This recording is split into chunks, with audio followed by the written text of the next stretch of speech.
Everyone's panicking over this crypto crash, but the data says this is the final trap before the next mega rally.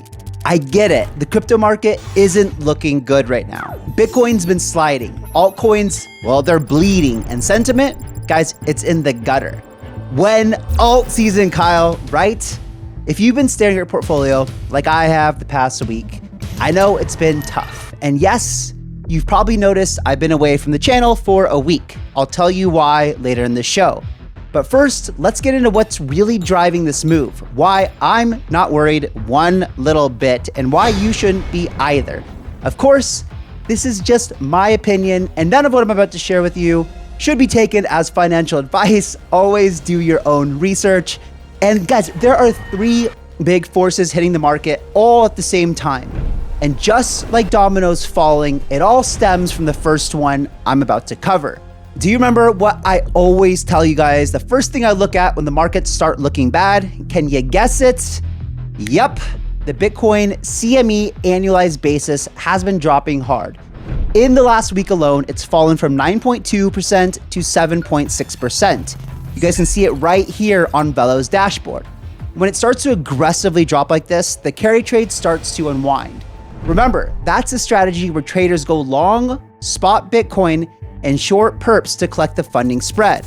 The line to watch is 6%. When the CME basis drops below that, it usually signals that we're getting close to the bottom of the carry trade outflows. Now, I've explained it many times before why this is so important, but I get it. It sounds a little confusing. So think of it like this. Traders set up a money machine where they hold Bitcoin on one side and bet against it on the other. As long as that machine is paying them a little extra every day, the machine keeps running. But once that payout drops below this line, the machine breaks. Traders shut it off, they pull their money, and drains liquidity from the market. So naturally, what should you expect to see when this happens? That's right, guys, ETF outflows, the second domino to fall. During the past 2 weeks, we've been seeing big outflows from the Bitcoin ETFs. Yesterday alone, over $500 million worth of Bitcoin were sold by the ETFs. Now, it might feel like institutions have flipped bearish, but remember, it's mostly just these hedge funds unwinding their carry trade. And third, what happens when you get unwinding and a lot of selling? Yep, the gamblers get liquidated. In the past 24 hours, nearly $447 million in positions were liquidated, and more than $363 million of that came from longs, or people betting the price would go up. And when you zoom out, since August began, you'll see two big green bars spiking again and again. Each one, a wave of long positions getting flushed, causing over $1 billion in liquidations each day. Those liquidations have been some of the worst days we've seen all year. But there's another big reason the market feels extra fragile right now: macro uncertainty. Traders likely have been de-risking ahead of Jerome Powell's upcoming Jackson Hole speech this Friday. It'll be his last time speaking there as a Fed chair. According to Yahoo Finance, Powell is expected to announce that the Fed will abandon average inflation targeting and go back to a strict 2% inflation focus. In plain English, guys, Powell is scrapping the playbook that let inflation run hot and replacing it with one that puts the brakes on quicker. And what does that mean for markets? It means the Fed could be slower to cut rates because they don't want inflation to be reigniting. And that's why right now traders are nervous, because what he says there could affect the markets right up until Trump replaces him in May. And history also tells us that Jackson Hole has proven to shake up markets. Just look at the past 3 years. In 2022, Powell's hawkish message sent the S&P down over 3% in a single day. In 2023, even with inflation cooling, his firm stance sparked yet another drop. And in 2024, despite a dovish tilt, markets still sold off.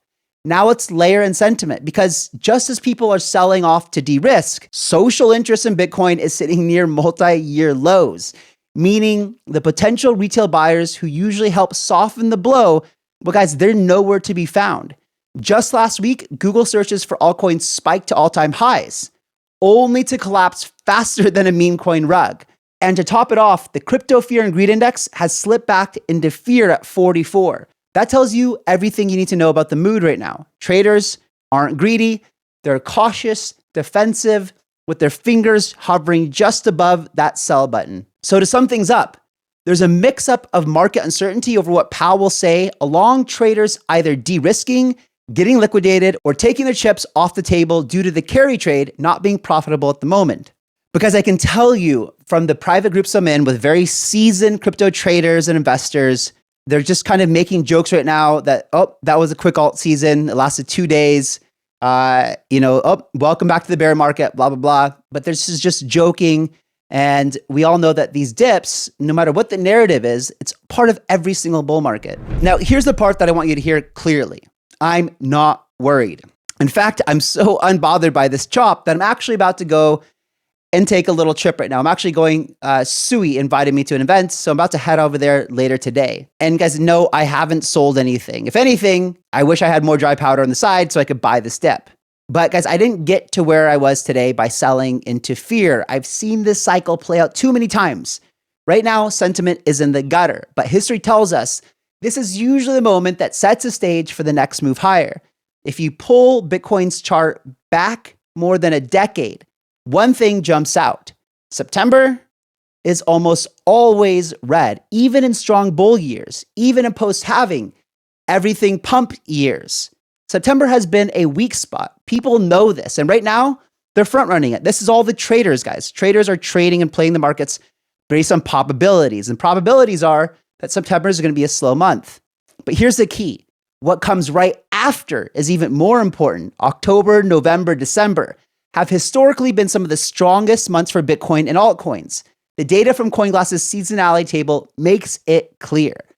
Red averages in September, followed by strong green averages in Q4, especially post-halving years over and over again. And especially, we have a name in this industry for October. We call it Uptober. So when I see weakness now, I don't see collapse. I see the runway setting up for Q4. And when you zoom out beyond seasonality, the conviction story gets even stronger. Yes, August had ETF outflows, but if you look at the full year on so-so value, those red bars are tiny compared to the massive wave of green inflows earlier this year. And it's not just ETFs. Corporate treasuries continue stacking. Public companies now hold over 714,000 Bitcoin worth nearly $83 billion. And that number has been steadily climbing all year, and it's not slowing down. Just the last week alone, there were 62 new treasury announcements adding 3,900 Bitcoin, including 29 companies that bought directly, 12 that raised over $219 million to buy more. David Bailey's Nakamoto Fund just purchased $679 million worth of Bitcoin. Big money knows a sale when they see one. So this just shows you that smart money, companies with boards, shareholders, and long-term strategies, they're still buying Bitcoin and they know a sale when they see one. And right now, it feels like that to me. Even the miners, who feel the market more than anyone, are stacking. Collectively, they hold over 106,000 Bitcoin worth more than $12 billion. These are the people whose livelihoods depend on accurately knowing how to time the market. And instead of dumping their coins, they're keeping them. And in fact, many of them are buying on top of what they're mining. And that tells you everything that you need to know. And on the Ethereum side, it's the same story. SharpLink just added 143,593 ETH, worth over $616 million, bringing their total holdings to more than 740,000 ETH. That's over $3.1 billion in Ethereum. Institutions are doubling down. And finally, zooming out to the macro picture, the CME FedWatch tool shows more than an 80% probability of rate cuts ahead. Despite everything else, that means liquidity has a good chance at coming back into the market. Sure, there's uncertainty about what Powell may say on Friday, but the backdrop is clear. We're heading into an easing cycle, and Bitcoin was built for moments like this. So when you put it all together, seasonality, ETFs, and corporate treasury stacking, miners holding, Wall Street whales still loading up, and macro odds tilted toward easing, how could I be worried? I'm not, guys. I'm actually confident. And if I wasn't already all in, I'd be looking at this as a gift. Now, guys, this isn't guaranteed to play out. No, Absolutely not. So I can't tell you what to do. But personally, like I said, I'm confident enough to take time to actually take some time off. As you know, I'm going to this event, like I told you before. And I know that when I'm come back, I'm pretty confident the markets are likely to be in a much better place than they are now. Guys, remember, every raging bull market always has a way to punish both the bulls and the bears. It's designed to do that.